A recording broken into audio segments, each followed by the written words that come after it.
रूह अफ़ज़ा भारत में हमेशा से ही एक पसंदीदा पेय रहा है। खासकर गर्मियों में इसकी मांग और भी ज्यादा बढ़ जाती है। लेकिन क्या आप जानते हैं कि रूह अफ़ज़ा एक फ्रूट ड्रिंक है या शरबत? यह मामला सुनने में उतना पेचीदा भले ही ना हो, लेकिन इस बात को लेकर विवाद इतना बढ़ गया कि मामला सुप्रीम कोर्ट पहुंच गया। बुधवार को सुप्रीम कोर्ट ने इस मशहूर ड्रिंक पर लंबे समय से चल रही टैक्स की लड़ाई को सुलझाते हुए फैसला सुनाया कि रूह अफ़ज़ा को केवल इसलिए ज्यादा टैक्स वाले ब्रैकेट में नहीं डाला जा सकता क्योंकि इसे शरबत के तौर पर बेचा जाता है। जस्टिस बीवी नागरत्ना और जस्टिस आर महादेवन की बेंच ने इस पर फैसला सुनाया। सुनवाई के दौरान पीठ ने कहा कि टैक्स कानून के तहत रूह अफ़ज़ा एक फ्रूट ड्रिंक है।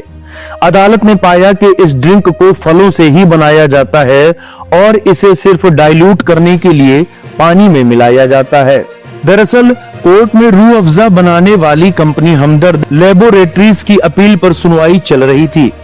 इस विवाद की जड़ यह थी कि क्या रूह अफ़ज़ा, जिसमें 10% फ्रूट जूस होता है और जिसे इन्वर्ट शुगर सिरप और हर्बल डिस्टिलेट के साथ मिलाया जाता है, को कानूनी तौर पर फ्रूट ड्रिंक कहा जा सकता है या नहीं।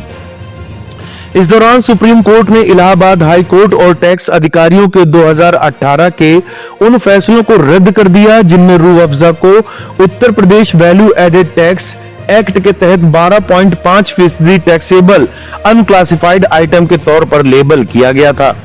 हालांकि सुप्रीम कोर्ट की बेंच ने माना कि रूह अफ़ज़ा को यूपी वैट एक्ट के शेड्यूल सेकंड पार्ट ए की एंट्री 103 के तहत fruit drink processed food product के तौर पर क्लासिफाई किया जाना चाहिए, जिस पर 1 जनवरी 2008 और 31 मार्च 2012 के बीच संबंधित असेसमेंट पीरियड के दौरान 4% का रियायती वैट दर लागू होता है।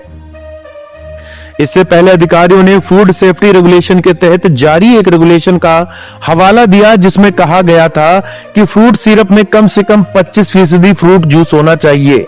चूंकि रूह अफ़ज़ा में यह सिर्फ 10% होता है, इसलिए लाइसेंसिंग के मकसद से इसे 10% फ्रूट जूस वाला नॉन फ्रूट सिरप बताया गया।